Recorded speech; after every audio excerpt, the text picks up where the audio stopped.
The antagonist of the movie is 10-year-old Michael Myers from Illinois. He has a difficult life, both at home and at school, because of his shy and weird nature, and also because he's from Illinois. To make matters worse, his mother Deborah is one of the most desirable strippers in the city. One weird thing about this kid is that he kills and dissects animals while hiding behind a Halloween clown costume. It's pretty weird. His most recent victim is his pet mouse. One day, while Michael is engaged in his odd behavior, we see his mother Deborah preparing food for the family. It is revealed that her boyfriend Ronnie is loud, ill-tempered, alcoholic, and aggressive towards her. He makes rude comments about Deborah's teenage daughter Judith and infant daughter Boo. The little girl always starts crying as soon as Ronnie raises his voice. Meanwhile, Michael comes downstairs wearing his clown mask and announces that his pet mouse has died. His mother comforts him and promises to buy a new one, but she doesn't ask about the cause of the rodent's death. Just then, Ronnie tells the kid to remove his clown mask, and when Michael refuses, he yanks it off his face. Later that day at school, Michael encounters a bully named Wesley Rhodes and his friend in the washroom. They torment him by making nasty comments about his mommy being a stripper. Understandably, Michael becomes upset and begins yelling, "Shut up," while battling the bullies alone. Their scuffle is eventually ended when the principal enters the washroom and shouts at them. However, an irate Michael curses at the principal, landing himself into greater problems, and all three kids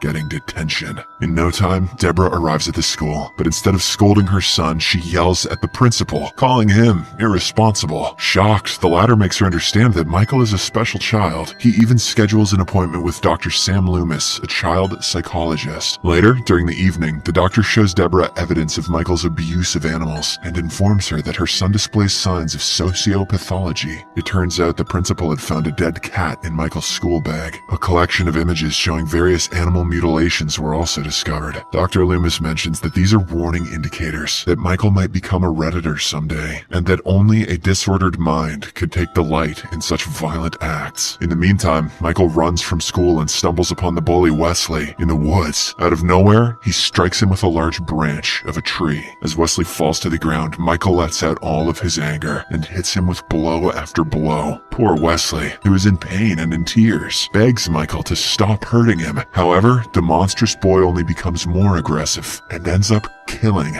Wesley. That evening, Michael returns home and waits for his sister Judith to take him trick-or-treating. His mother also yells for Judith to tend to her brother as she is about to leave for work. However, the latter has no intention of taking Michael out. Just as their mom leaves, Judith's boyfriend Steven comes over, and they go upstairs to have some fun. This leaves Michael all alone and upset, so he goes out, donning his mask. But he comes back after a while and finds his mother's boyfriend Ronnie sleeping on a chair. This is just the right opportunity for the devilish child to exact his revenge. In a moment of madness, he ties the man to the chair with duct tape and finishes him off with a butcher knife. "Trick or treat, Ronnie, you son of a bitch." A while later, Judith's boyfriend Steve comes downstairs to make some sandwiches in the kitchen. Seeing him, Michael takes an aluminum bat and strikes him across the back of the head. Steve falls to the floor, twitching, and Michael watches him for a moment before continuing to hit him until he is dead. Michael's next move shows him going upstairs and discovering his sister Judith dozing in her room. He takes off his clown mask and instead wears Steve's big, white, pasty Halloween mask. At the same time, Judith turns around as he runs his fingertips along her leg. She gets agitated to see Michael in her room and demands to know what he is doing. When he doesn't respond, she slaps him in his ass. Filled with rage, Michael stabs his own sister in the stomach and kills her. When his mother ultimately returns from work, she discovers him sitting on the front porch with his infant sister in his arms. She frantically inquires why he is out on the porch so late. Michael stays silent while police sirens can be heard in the background.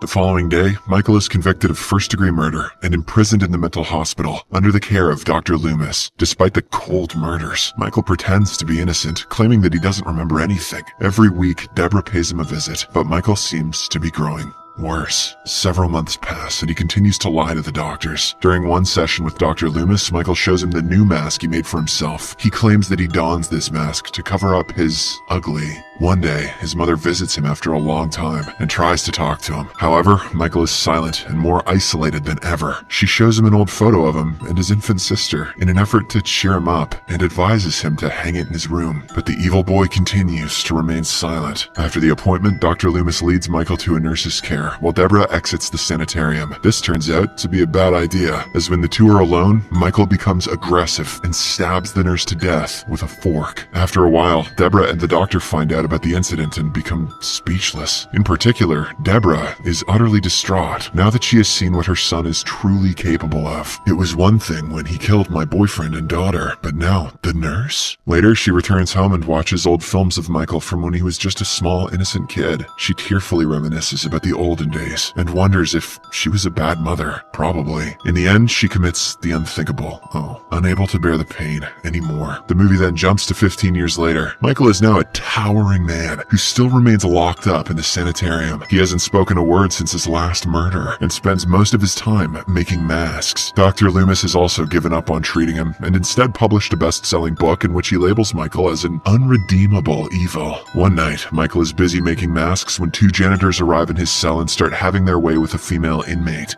Real cool, Rob Zombie. Michael doesn't react a bit and keeps doing his work, but once the janitors are done, he gets up, grabs one of them, and slams him against the table. Michael then goes over to the other one and beats him up several times before slamming his head against the wall. The commission alerts the guard, Ismail, who has been taking care of Michael ever since he was a child. Soon after, Ismail arrives at the cell block and discovers two distinct, bloodied bodies scattered over the floor. As soon as he sees Michael, he immediately realizes what has transpired. He tries to lead the monster back to his cell, but the latter brutally punishes him and finishes him off with a television set. Following the massacre, Michael flees from the asylum, ready to cause more havoc. In the next scene, he arrives at a truck stop and gets in a fight with a driver. He bashes the driver several times against the wall, eventually killing him. Michael then steals the driver's overalls and discards his own. By the next morning, which is one Halloween day, Michael has returned to his family home in Haddonfield. The place remains abandoned since his mother's demise. Once there, he retrieves his favorite butcher knife and mask. In the meantime, we are introduced to Laurie Strode, an exemplary college student from Haddonfield. One day, she is instructed by her father, who is a real estate agent, to deliver some papers at the previous Myers residence, which is Michael's home. It turns out that her father is trying to sell the old Myers home, which the locals believe to be haunted. As asked, Laurie drops off the paperwork there and departs, but to her misfortune, Michael sees her and becomes curious. He then follows her to college and creeps on her. Here, we get to know that Laurie is often lonely, and she spends most of her time babysitting a neighboring 10-year-old boy. On the contrary, her best friends Linda and Annie are more popular and loved throughout the school. Later that night, Annie convinces Laurie to watch her kid James so that she and her boyfriend can have some frickin' fun. On the other hand, Linda joins her partner for a party at the former Myers residence. Michael, who also happens to be there, notices the couple and creeps on them. When Linda's boyfriend goes to relieve himself, Michael attacks him and kills him on the spot. He then goes ahead and finishes off Linda as well. After this, Michael makes his way to Laurie's house, where he murders her parents, just like Michael do, as soon as she departs for her babysitting job. His reign of terror doesn't stop there, as he makes his way to Annie's house, where she is having fun with her boyfriend. Michael brutally finishes off the latter, and then forces himself onto Annie. Very cool, Rob Zombie. After a few hours, Laurie arrives there with James and discovers the traumatic scene. Annie is shaking profusely in a complete undressed state, while her boyfriend's body hangs from the ceiling. Suddenly, Michael appears at the premises and starts attacking Laurie. The latter somehow manages to flee, but he follows her and ambushes her. Meanwhile, Michael's escape has been reported to Dr. Loomis. He frantically comes over to Haddonfield and begs the local sheriff to acknowledge that Michael Myers has returned and is dangerous. The sheriff immediately calls Laurie to ask about her whereabouts, but she doesn't pick up. Then, after a bit of digging around, he finally gets to know the truth. Turns out that Laurie is Michael's sister, and that she was adopted when Deborah committed the unthinkable. The doctor realizes that Michael is aware of this truth, which is why he has been creeping on Laurie. Fearing that she may be the next victim, the doctor then makes the ultimate decision to visit the Myers residence. Meanwhile, we learn that Laurie is still alive, but she is being held captive. The psychopath drops his knife and hands her a picture picture of the two of them when they were little. But Laurie doesn't seem to understand or reminisce about anything, as she was just an infant. While he is not looking, she manages to stab Michael in the neck and flee into the backyard. However, it merely affects his bulky body. Laurie is then pursued by her psychopath brother, who eventually catches her in the empty pool. Thankfully, the doctor shows up at the right time and begs Michael repeatedly to stop. When this doesn't work, well, because obviously, he shoots the psychopath multiple times in the back. After this, the doctor and Laurie try to flee, but Michael miraculously gets up, breaks the windshield, and yanks her out of the car. He is about to finish her off, but the doctor starts begging him to release her. Surprisingly, Michael gives in and hands Laurie over to him. But the next second, he grabs the doctor and brutally kills him by gouging out his eyes. Of course. As all of this is happening, Laurie grabs the nearby gun and flees upstairs. The psychopath also follows her and eventually corners her on a balcony. He then tackles her through the window, and they both end up falling over the railing. A while later, Laurie awakens on top of an unconscious Michael. She then points the gun at him and fires a shot, but he suddenly wakes up and grabs her wrist. Despite this, Laurie remains undeterred and fires several more shots at him. The movie ends as Laurie, who is covered in the psychopath's blood, screams hysterically. Michael Myers is finally dead. Subscribe for more videos like this, turn on notifications, and leave a like to help the channel out. Thank you for watching.